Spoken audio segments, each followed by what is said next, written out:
Welcome to What a Creep, the show with Margot Donahue and Sonia Mansfield talking about creeps from the past to the present.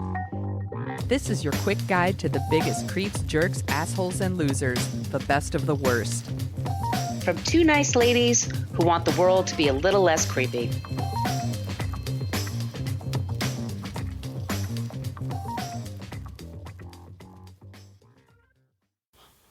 Welcome back to What a Creep. This is Margot Donahue, and my cohort in creepitude, as always, is the amazing Sonia Mansfield. Hey, Sonia. Hello, my friend. Well, hello to you, my friend. I don't know why my voice got so high.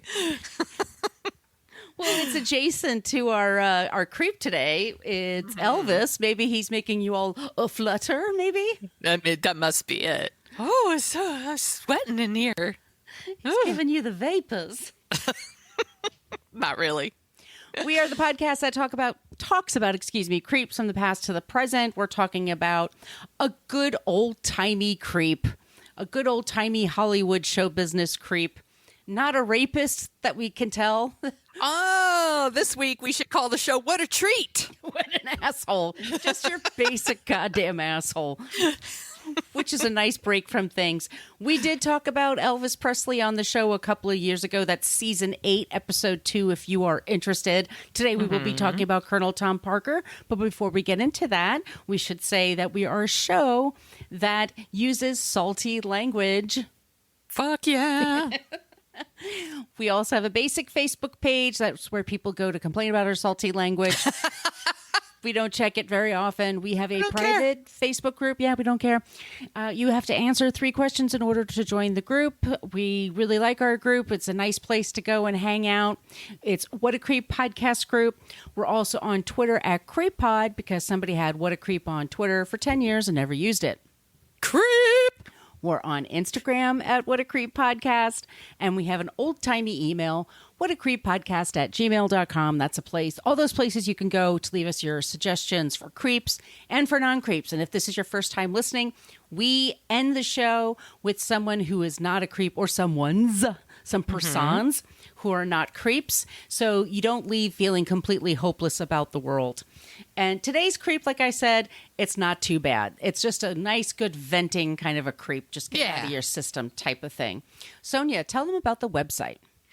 Yes, you could go to whatacreeppodcast.com, and it's everything you ever wanted to know about our podcast, but we're afraid to ask. It has links to all of our past episodes, and in each of those episodes is a link to our show notes. So everything is sourced, y'all. We're not making this stuff up. So every source we pull from, we link it to on the website. We pay for a lot of those sources too, just so you know, because we like to support journalism. We like to support the people doing our dirty work. Yep. So do that.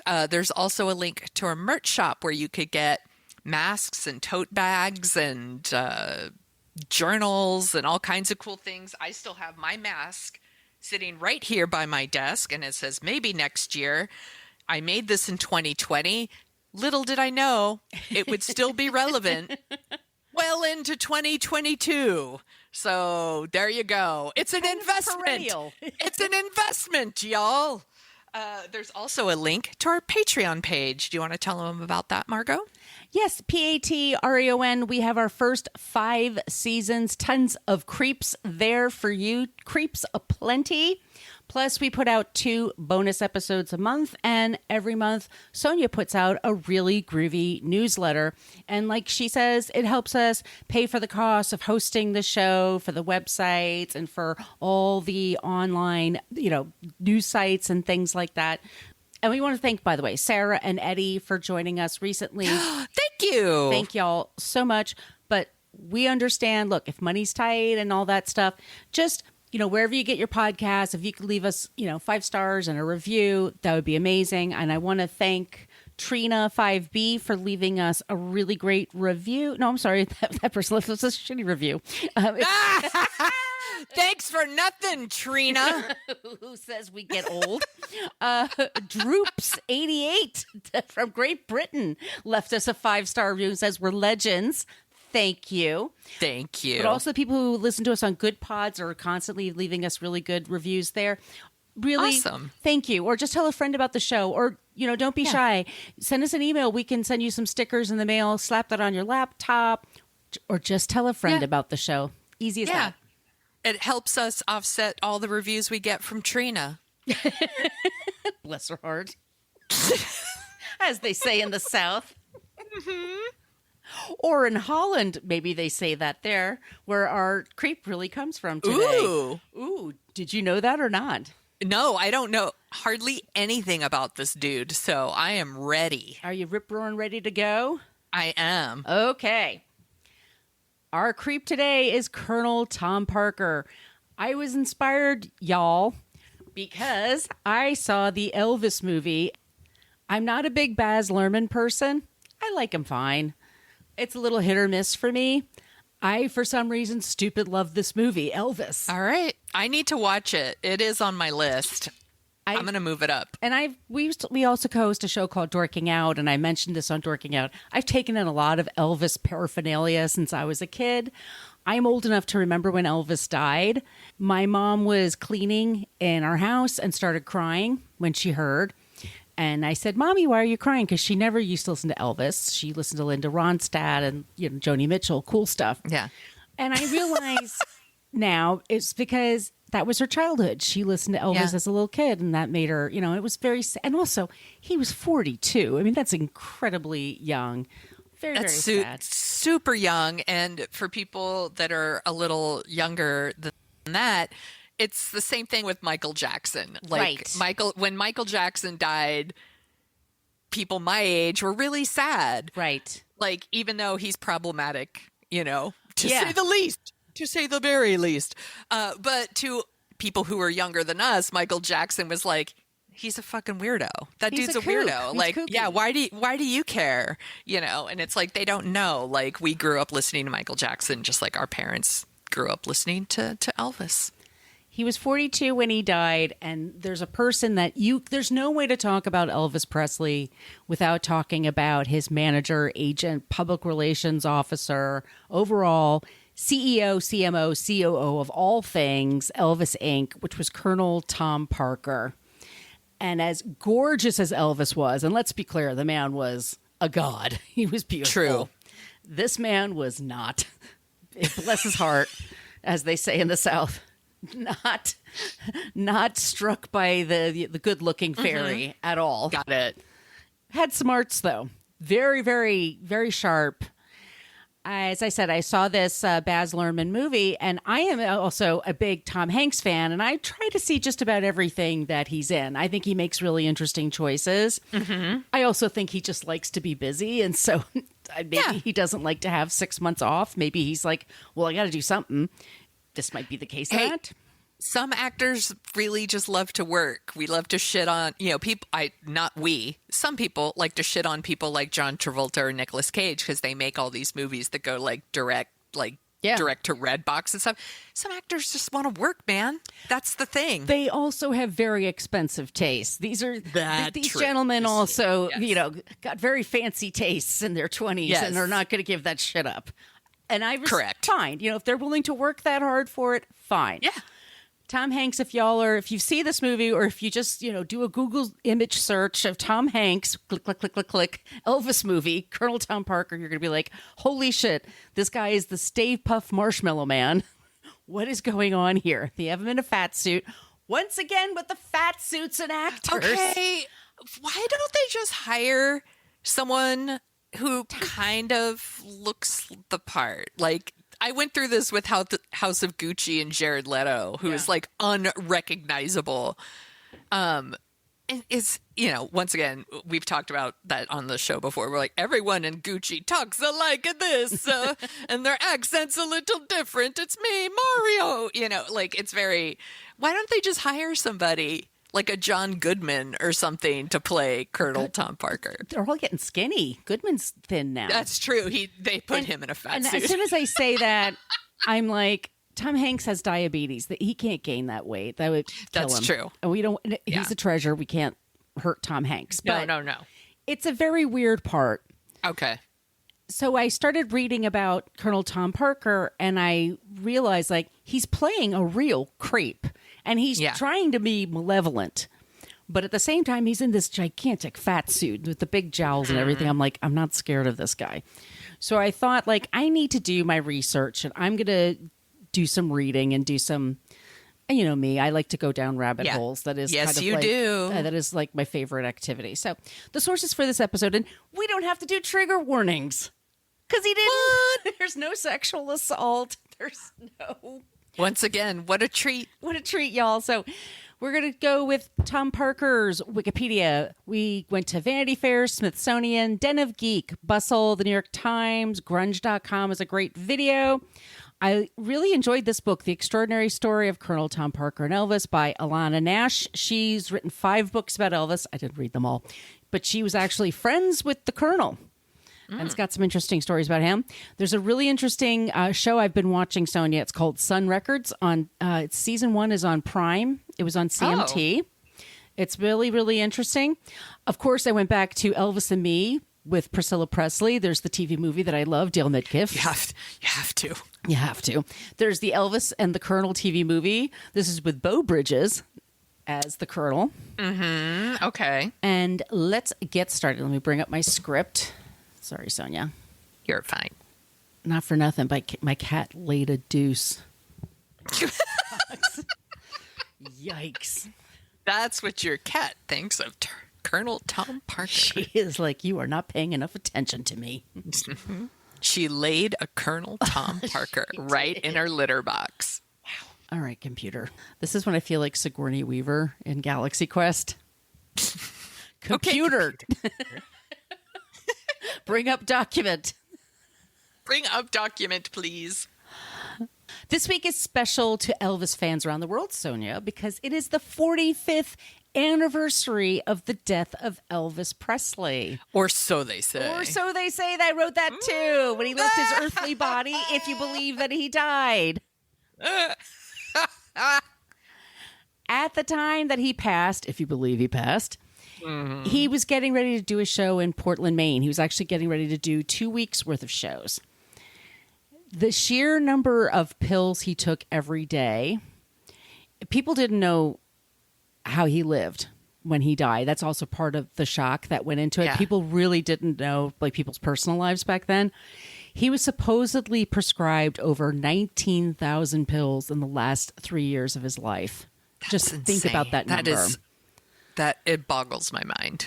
We also found out right after he died the paltry state of his financial life. The amount of control Colonel Tom Parker had over much of his life since 1955. So today we're going to talk about the weirdness that is the man, Colonel Tom Parker, who lied his way into King's life. Into the king's life. Sorry. Yeah. Because he is the king. Yeah. And wound up changing the world while ultimately becoming an afterthought. Thomas Andrew Parker claims he was born in West Virginia in 1900, served in the military in the 1930s, was a carnival barker, and worked with country stars Hank Snow and Eddie Arnold, and was given the title colonel by the governor of Louisiana in 1944. He found Elvis in 1955 and muscled his way into being his manager. And within a year, Elvis was a superstar. By being his business manager and his press agent, he took in 50% of the cut. Damn. 10 to 15% is the standard for a manager and agent. 10 to 15%. Wow. And here's a thing that he's always called a genius for. Wait for it. He put Elvis's name and likeness on everything. Lunchboxes, Yes. T-shirts, buttons. He also, this was actually very smart, he put Elvis's name on things that said, I hate Elvis. He had buttons that said, I love Elvis, and he had buttons that said, I hate Elvis, and Elvis is a creep. Okay, That's pretty smart. Yeah. Yeah. He made $25 million in the first couple of years. That's so much fucking money back A then. lot of fucking money. I mean, it's a lot of money now. But yeah. He also tried to micromanage Elvis's love life. Not too successful there. Once again, go back to Elvis's episode if you want to hear about that shit. But he did when it came to business, he ruled the roost. After Elvis left the army during the 1960s, he kept him in a string of movies, most of them really terrible. And then after the 1968 TV special, which revived Elvis's career and his cool factor, he convinced Elvis to work strictly in the United States and mostly in Las Vegas. Sometimes 2 shows a day, 7 days a week at a time. Think about that. Wow. Yeah. For the kind of shows he did, where he's on his feet the whole time, everything. Yes. Just to pay off his gambling addictions because he was in debt. He would never allow Elvis to tour overseas, ever. Elvis never did a tour. He did a couple of dates in Canada. That was it.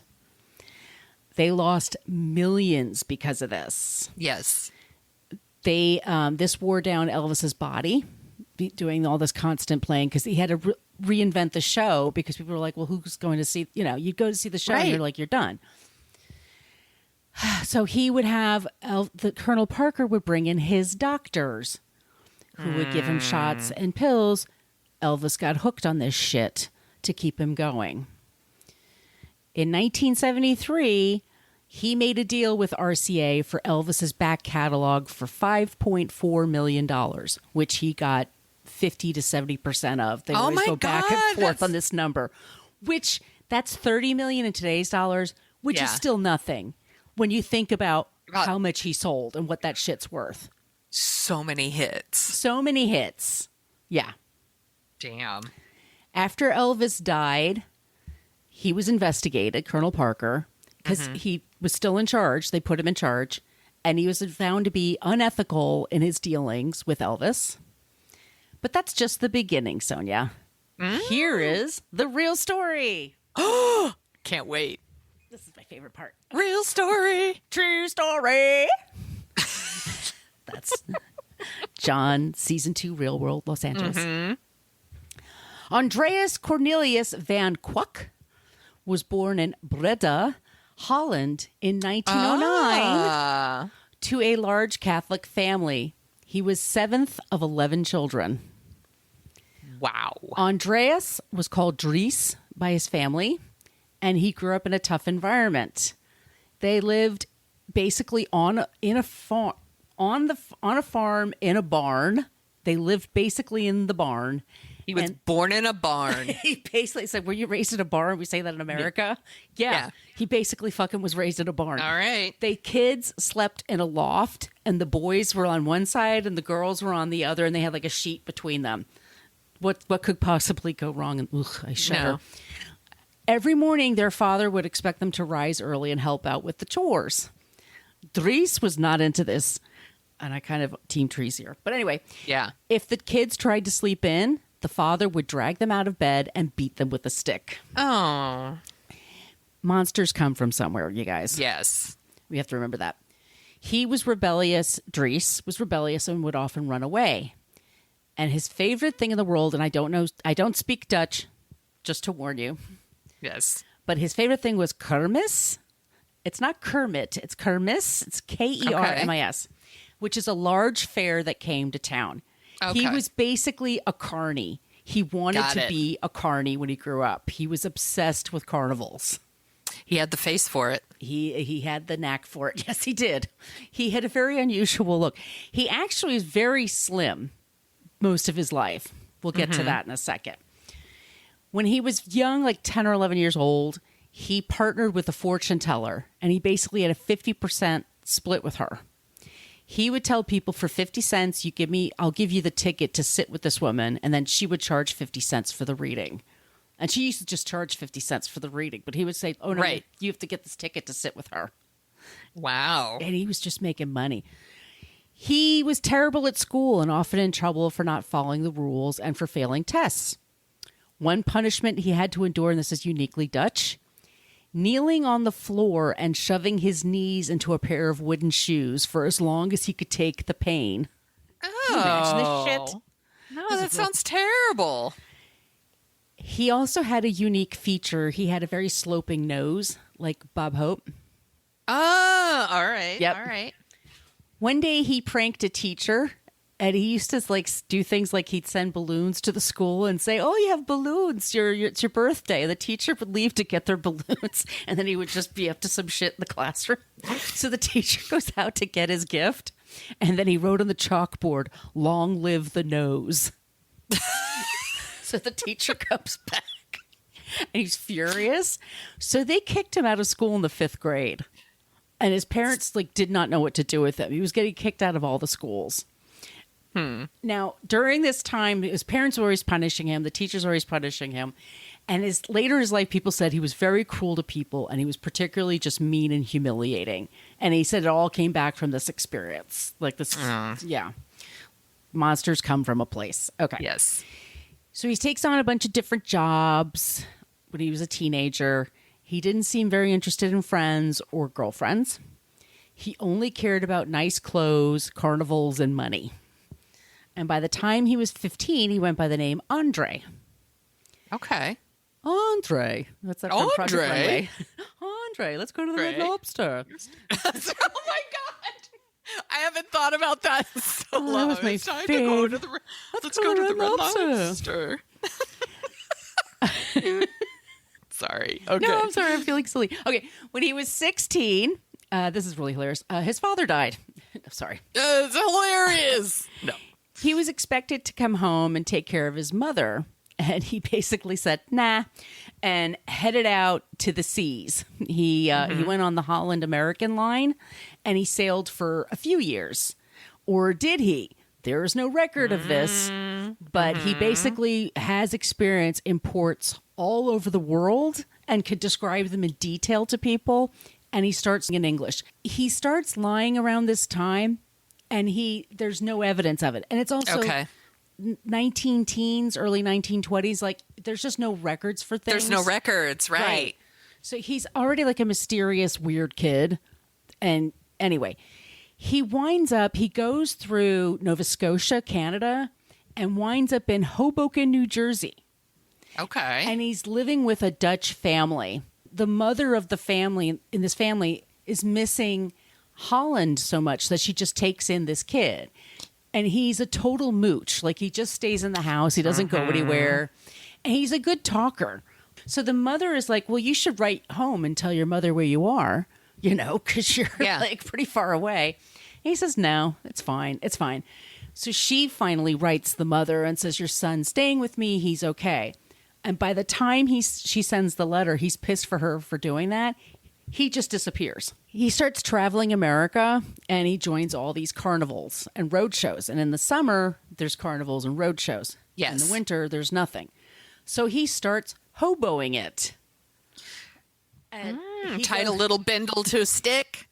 Yeah, and they have what's called slug mulligan stew, which is basically boiled meat that he really enjoys.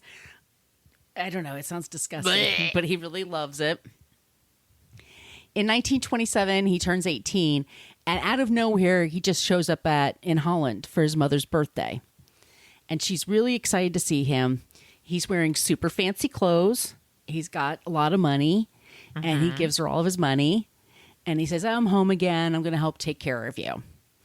And he seems okay for a while, and then he starts to get bored.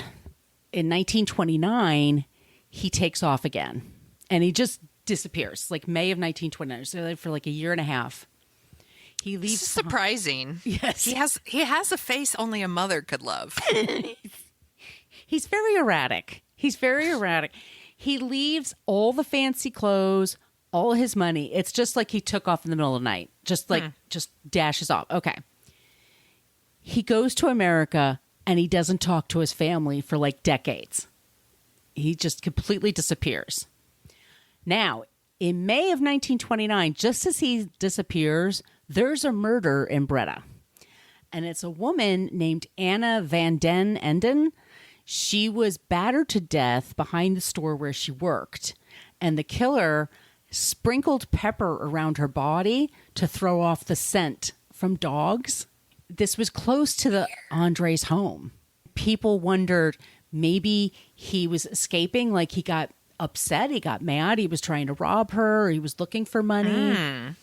Nobody could ever say. I mean, there's like this 130-page police report. His name never comes up, but they said the person that they saw that they couldn't identify was a man. He was a fancy dresser and he had like a yellow coat. So that's guilty to me. But, and ugly. And he had a big nose. Ugly. Sounds guilty. In the 70s, somebody contacted the media and said that their mother-in-law said it was Colonel Parker, and he freaked out like it was in the Dutch media. But anyway, so back in America in 1929, he doesn't have a passport. He comes into America and he joins the Army. And he's being interviewed for the Army, and the man that interviews him is named Tom Parker. And when the guy interviews him, he says, "What's your name?" And he says, "You know what's funny? My name's Tom Parker too." Weird. And he just takes his fucking name. That's so... No passport, no ID. But, you know, the Army's always looking for people. I'm going to start doing this to people. Yeah. When I meet people. Yeah. His name is my name too, John Jacob. Jingleheimer Schmidt? What? That's my name too. He goes and he gets sent to, he's a good talker, right? Like I said, once again, he's a salesman. He wants to be charming. And this guy's like, "Well, that's funny. Well, would you want to go to Hawaii?" Not everybody wants to. And he's like, "Fuck yeah, I want to go to Hawaii. That sounds amazing." We all do. Yeah. We all do. So he goes to Hawaii for a couple of years. And he actually kind of likes it. He gets a tan. He gets in shape. It's not too hard. And he goes for a couple of years, and they bring him back, and then he's in Florida. And he re-enlists, and it's Fort Barrancas. I don't know what it's pronounced, sorry. But this time he chafes under the command. He has like a real bossy kind of Army sergeant. So he just takes off and he goes AWOL. No one told me I was going to have to follow orders in the Army. Fuck this. Stomps out. They find him. They bring him back. He then is sent to military prison, and he's in solitary confinement for several months, which is very cruel. That's super cruel. It's super fucking cruel. By the time he gets out, he is diagnosed with psychosis. Damn. And is sent to a hospital in Washington, D.C. And they basically have to discharge him because he's so messed up from this. Wow. So now we're in the 1930s, and he's back into the carnival world. And he marries a woman, and this is the only woman. Well, there's one other woman he marries. This is the woman he's never shown any interest in any women before this. Her name is Marie Mott. She's 35. She's a divorcee, and she has two sons. One of whom she sends to live with her parents to raise him. And another one she sends away for adoption because he has a club foot. Yeah. Sad. It's sad. There's some sad here going on here. She just wants to go on the road. She doesn't want responsibility. She wants to play long cons with him. They go on the road, and it's the Depression. So there's sometimes they make maybe $1 a week. Right. But they love each other. They're like pals, and they go on the road together. Also in 1940, there's a time when undocumented people could apply for citizenship. No questions asked. He would never do it. There's very few people he would talk about his status. He would just say, "No, I'm from West Virginia." And he had very Dutch ways of speaking. Like if you would say book, he'd say book. Like it had a lot of O's in it. Like there's certain ticks in his vocabulary that people are like, "You're not from West Virginia." But he had a temper on him. Like if you question him about things, he would fucking lose it. And he would get in people's grill. And he just would just get really angry. So people learned just not to get close to him. Yeah. Right? Because he's ugly. He's got a bad personality. He's got a really... Okay. He's got it all, ladies. He's ugly and he has a bad personality. And hostile. Woo! He's a triple threat. He's a lying sack of shit and... Oh, I love it. Part of being with the animals, but being in the carnivals is dealing with animals, and he thinks he's really good at it. So he has a couple of bits that he does here, like in Tampa. He decides he's always thinking of ways to make money. He gets a horse in his backyard, He makes a pit, and he puts the horse in the pit, like a foot into the pit, and buries the horse into the pit. And look at this really small horse. because he shrunk Oh my God. Right. And the animal welfare people come by and they're like, what the fuck are you doing? Because he's charging people to look at this really small horse that and he talks his way into working for the Humane Society of Tampa. And they give him the job. This dude is really shitty with animals. We should hire him. Yeah. And so then they give him like free room and board. He like raises money for the Humane Society. When he was in the carnivals, they had a lion that was losing its teeth. And he says, "Oh, I know what to do." And he makes a set of teeth and he just put mustard around the teeth and shoved it into the lion's mouth. Okay, that's from Looney Tunes. I swear to God, that's what they said. I'm just telling you what the book said, okay? The book wouldn't lie. Alanna Nash would not lie to us about this. Anyway, He does this stuff, animal stuff, and then in the 40s, he realizes the country music is catching on. And he's realizing this carnival stuff is, it's fun, but it's not going to make you money in the long run. Right. Everyone's on a con. Everyone's conning you. He represents Gene Austen, and he realizes, oh, I'm good at this promotion shit. Like, I know how to make money. Because people are suckers. They don't think they're going to be ripped off at a concert.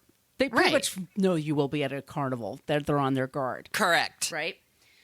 Also, at the onset of World War II, so we're in the mid-40s now, in order to avoid the draft, which, by the way, this guy went psycho the first time around.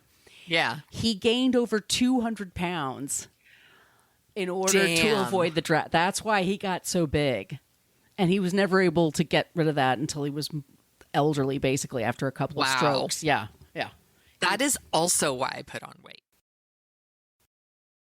In 1948, he was given the honorary rank of Colonel of the Louisiana State Militia from Jimmy Davis, governor of Louisiana. There wasn't a state militia of Louisiana. Louisiana is also very corrupt politics. It's so weird. But he loved it so much because he loved America. He did. Yeah. So he took the title. He's now working with Hank Snow and Eddie Arnold in 1955 when he meets Elvis Presley. Mm-hmm. We all know about Elvis Presley. I mean, I don't have to really go into all this with you, but Elvis gets popular. Elvis goes into the army. Elvis comes out of the army. Elvis makes a stream of like really good movies and then really terrible movies. Elvis really wants to tour. Elvis is like, what's going on? It's the 60s, the Beatles, the Stones. They all keep telling me I'm an influence. Why can't I go on the road with them? Why can't I go to, Woodstock? Why can't I go to these things? And Parker's like, no. You can't. You can tour with Neil Sedaka. You can't be on the stage with The Who. And he's always like, why not? And Parker won't do it. He's a little bit of a square. But also, Parker doesn't have a passport. He has no citizenship. He can't travel with Elvis anywhere. And he knows Elvis goes overseas, he's going to be snapped up by some other tour manager. Mm-hmm. He will. Led Zeppelin's tour manager, somebody's going to snap Elvis in a second because they'll make him 3, 4, 5 times the money. Yes. In a second. He would sell at Wembley Stadium. I guarantee you. Yeah, absolutely. Absolutely. So he's costing Elvis a shitload of money. So he keeps Elvis in America and gives him these deals. And he's like, you're going to make up this shitload of money in Vegas.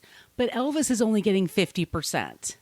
Right? That's so bananas. And there's times, like I said, where the schedule is 2 shows a day, 7 days a week.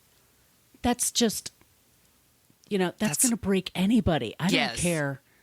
So he becomes addicted to pills and injections and it's constantly trying to pay tax bills. He's constantly paying his debts, gambling debts. Yes. Because the colonel, who doesn't drink, doesn't fool around, really doesn't have any kind of vices except for gambling. He has a gambling habit. So Elvis is paying for that. Okay. 1977, if you believe Elvis died, this is what happened. And I just want to read just one little paragraph here. Yes. August 15th, 1977. Dateline. Okay. Dateline. I love this. Elvis slipped out of his blue silk pajamas, lounging pajamas, and with the help of his cousin, Billy Smith, climbed into a black sweatsuit emblazoned with a drug enforcement agency patch, a white silk shirt, and a pair of black patent boots with which he wore unzipped due to the puffy buildup of fluid in his ankles. I know. Little hearts in my eyes. Oh, so hot. So he goes out riding with his motorcycle with his girlfriend, Ginger Alden, while he has 245s and his, pistols in his waistband. He goes to the dentist, 10:30 at night. Like you do. Like one does. Comes home and eats. Goes to bed about 2 a.m. Wakes up about 8 a.m. and says to Ginger, I got to go to the bathroom. I'll be right back. And she checks in on about 2 p.m. And the crew is the Memphis Mafia.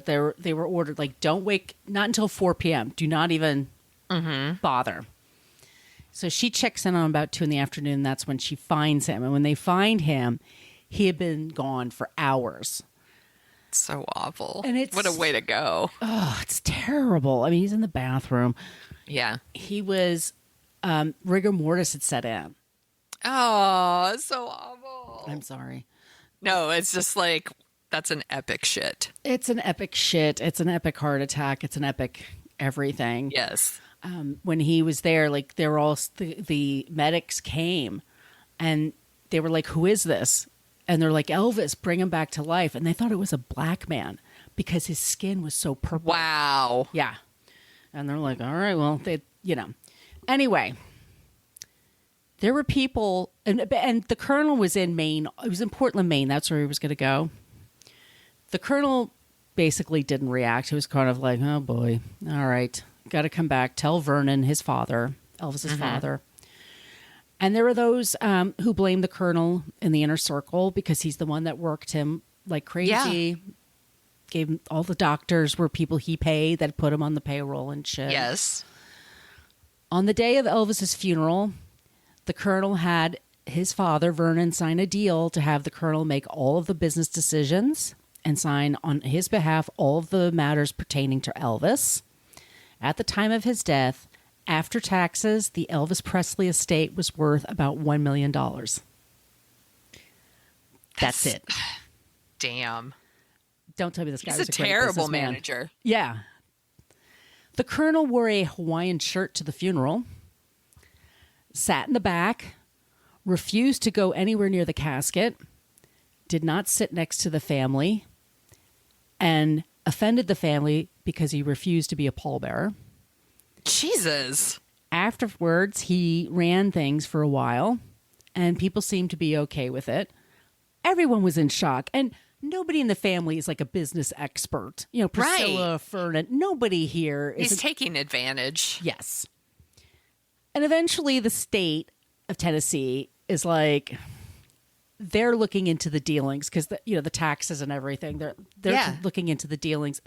And basically the mismanagement, he's sued for mismanagement, and the RCA deal in and of itself was declared unethically handled. Wow. Things were eventually sorted out. He got some money from them. They got him to not be in charge anymore. It was very, very messy. Yes. Marie died in 1980. He got remarried.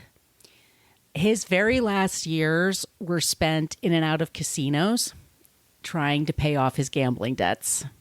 Damn. He died in January of 1997 at the age of 87. And just kind of this shell of what he used to be. Yeah. Priscilla and Lisa Marie, all of them kind of forgave him. That's very generous. They're very them. generous of them. Like, they took over everything, and Priscilla to this day was like, he was kind of like family. He was imperfect. They don't. Yeah. Yeah. I don't. I wouldn't be that generous. I think. No, Priscilla's I very don't think generous. I would. I wouldn't be that generous either. But that's our creep this week, Colonel Tom Parker. Good job, Margot. What a fucking creep. Right? It's like taking advantage of Elvis, taking advantage of his family after he passes away. That's fucked up. Yeah. What a prick. I mean, you could make the argument, and anybody could, like, he saw something great and helped make it big. Yeah. Sure. Absolutely.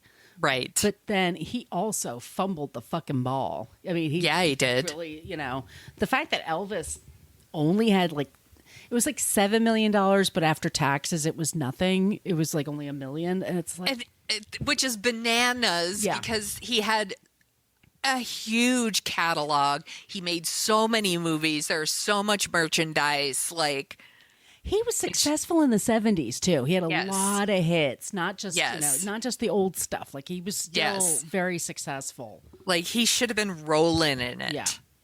That's ridiculous. What a fucking creep. Yeah. Do you want to take a break and then we'll come back and talk about some people who are not creeps? Yes, please. Okay.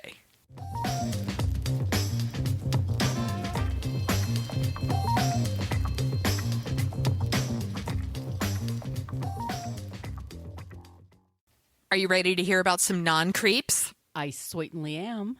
All right, let's do it. I decided to dig in on some kernels here. So I've got kernel of wisdom? A kernel of wisdom for y'all. We got Colonel Florence Blanchfield.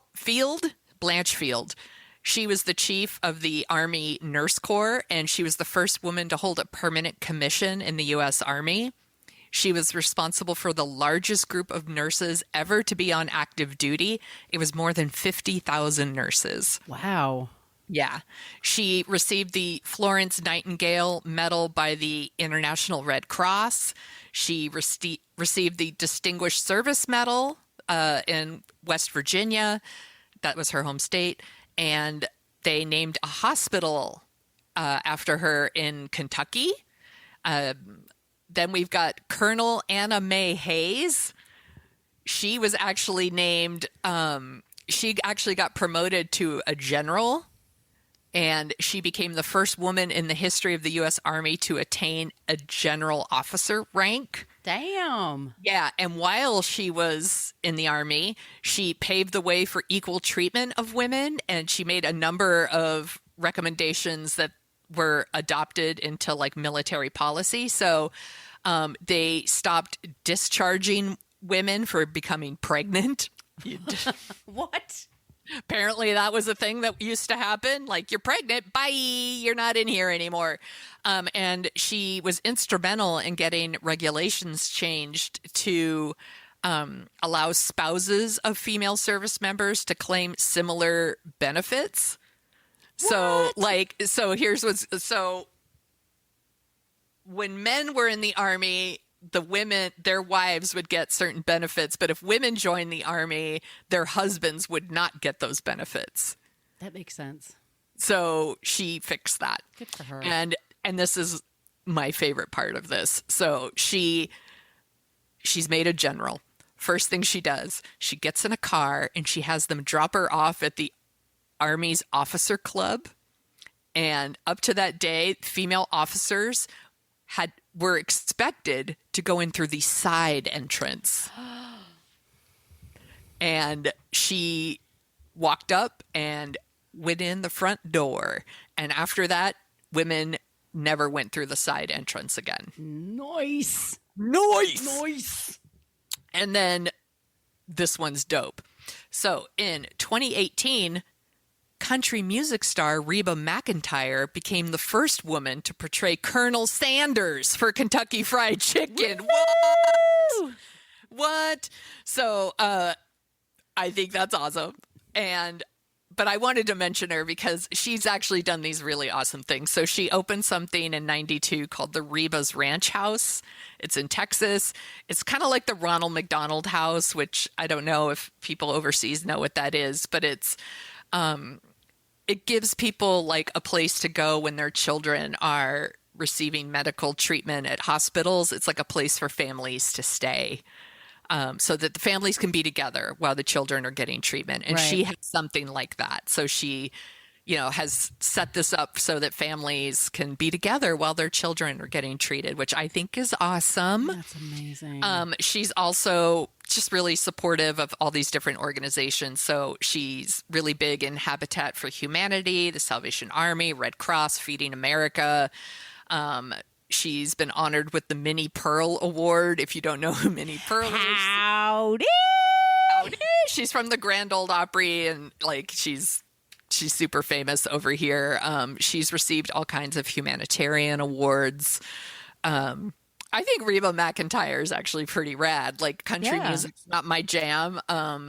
And I like her movies too. When she shows up in movies, I'm always like, oh, it's Reba McEntire. She's a great actress.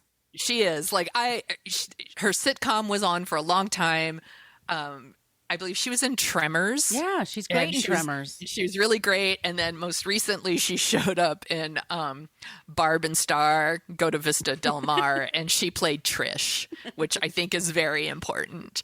But those are our 3 non-creeps. Those are amazing non-creeps. Nice work, Sonia. Thank you. Well, that's our show this week. Thank you all so much for listening. And if you like the sound of our voices, and gosh darn it, if you lasted this long, of course you do. I would assume so. Yes, we co-host a show called Dorking Out, where we dork out about movies. And we're going to be dorking out about a Wolfgang Peterson movie. It's going to be a replay of In the Line of Fire, because he passed away recently, and we both really love that movie. Yes. So that's going to be coming up.